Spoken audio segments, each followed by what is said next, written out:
Troisième épisode du 10 minutes nordique et direction Chaux-Neuve pour la course des 20 ans, vue des coulisses.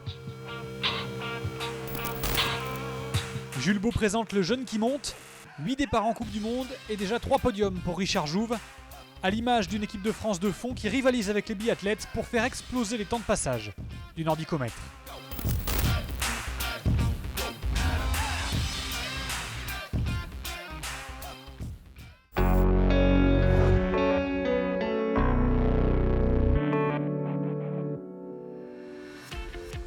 Vous le voyez, joyeux anniversaire Chaux-Neuve. On n'a pas tous les jours 20 ans, mais il a fallu se donner de la peine pour organiser dignement le 20e anniversaire de la Coupe du Monde de Chaux-Neuve. Pour l'occasion, les glorieux anciens ont répondu présent, avec encore en mémoire la toute première édition. Déjà 20 ans, un grand plaisir toujours de revenir, et puis ça passe tellement vite, il faut se rappeler de 96 quand on est ici.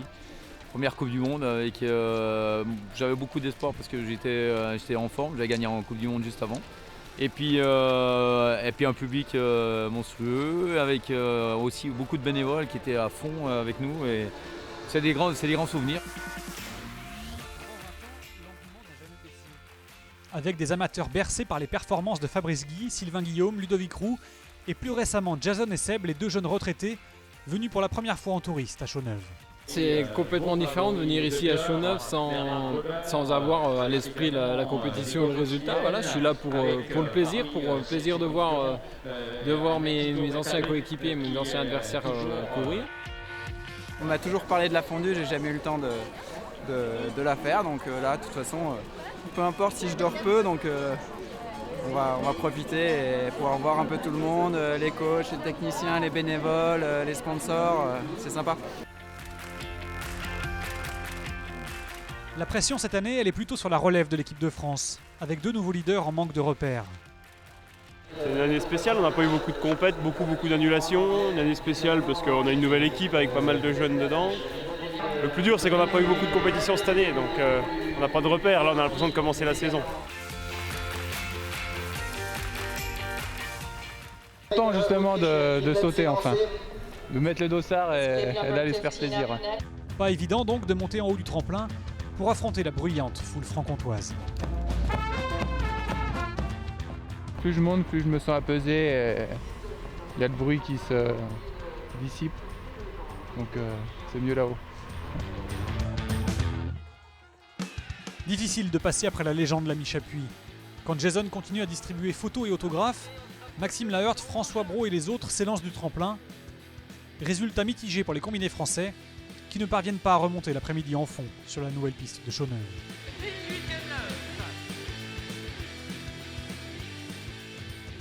Mais là n'est pas le plus important. Pour la 20e édition, l'ambiance est encore celle des grands jours, et c'est ce qui restera dans 20 ans. C'est vrai que c'est du pur bonheur, parce qu'en 96, moi j'étais là à leur place. J'étais avec mes idoles, à encourager mes idoles. Et puis maintenant, c'est un passage de relais. J'espère que ça leur donne envie de faire du combiné nordique. En tout cas, aujourd'hui, c'était génial. Il y avait du monde, une belle course. Et puis, j'espère que ça continuera encore pendant les prochaines années. Symboliquement, les champions ont fermé la piste le dimanche avec les enfants. La relève du combiné nordique français pour que l'engouement autour de la Coupe du Monde dure encore longtemps.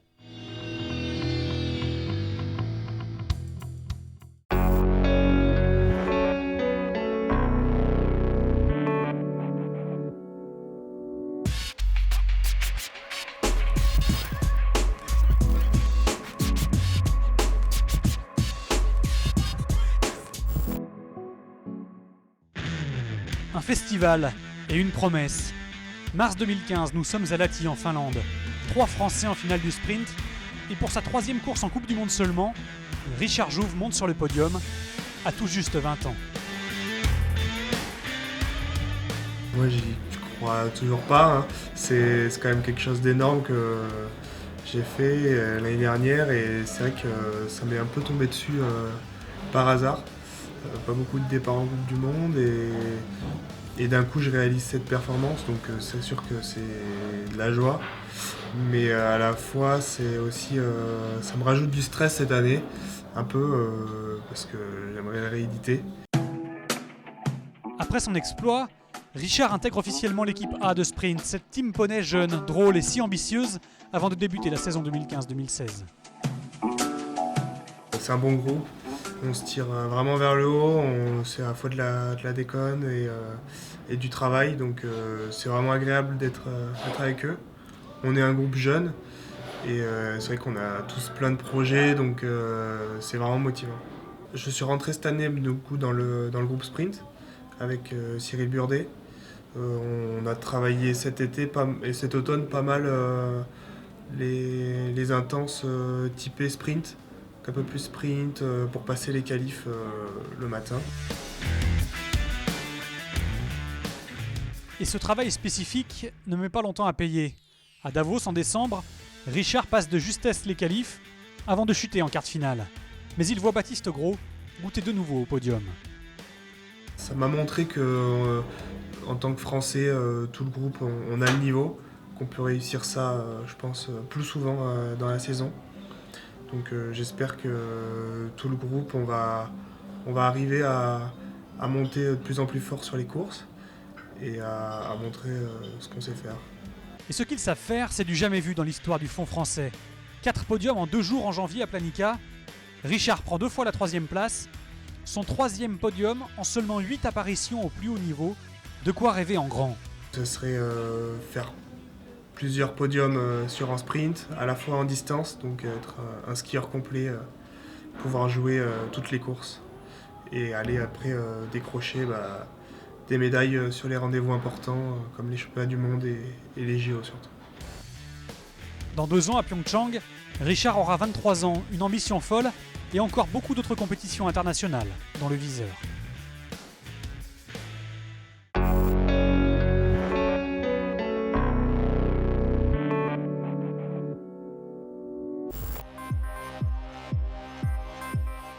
C'est impossible d'être à 100% toute la saison. Nous, l'hiver dure 4 mois et on enchaîne beaucoup de courses.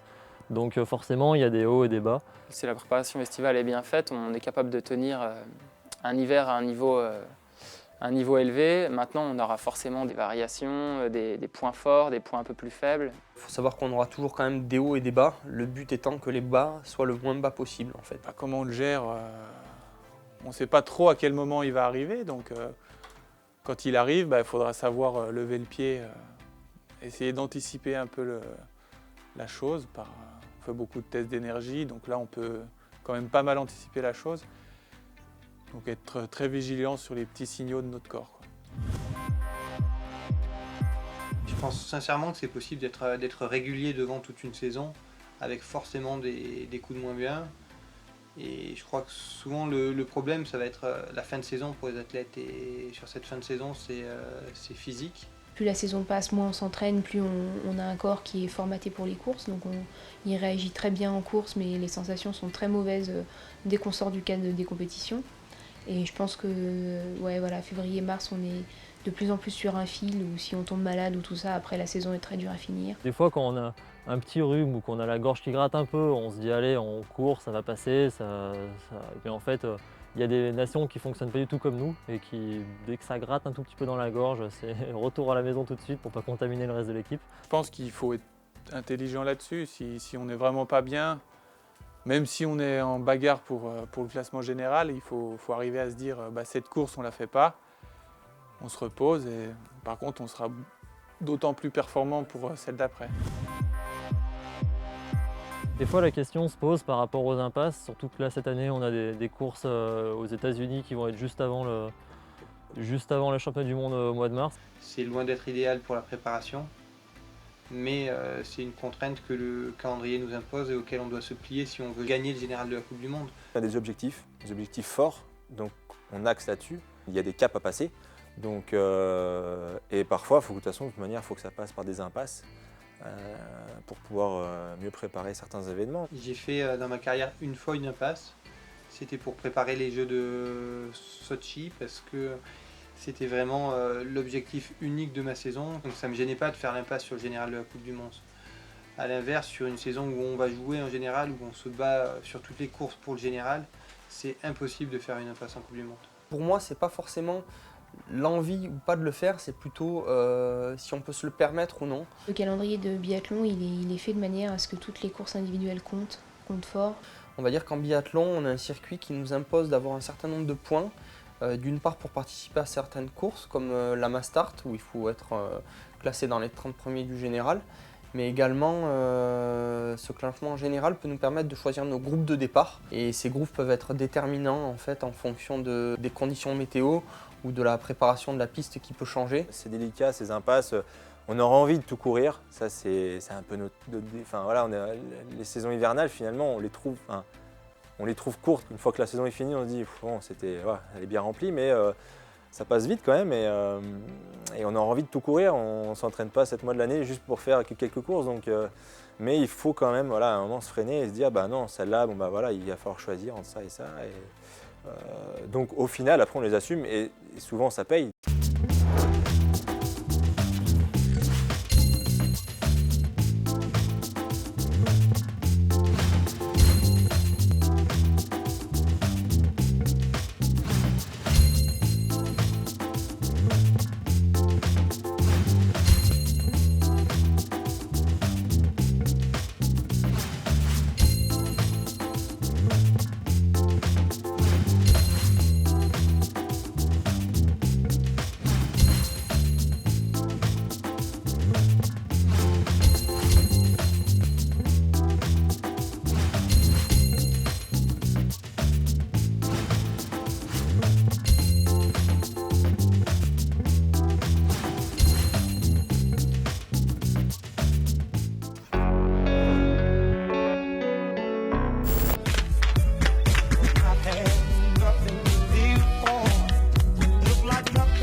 T'en as encore pas mieux.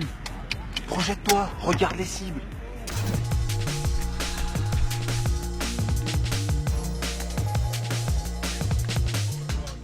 Ça, c'est Marc la moustache de l'équipe.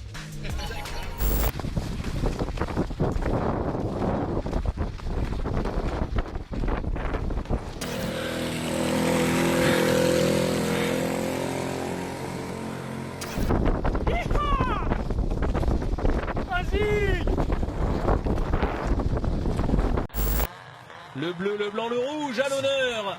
Et la tronçonneuse est là, la tronçonneuse est là, c'est important.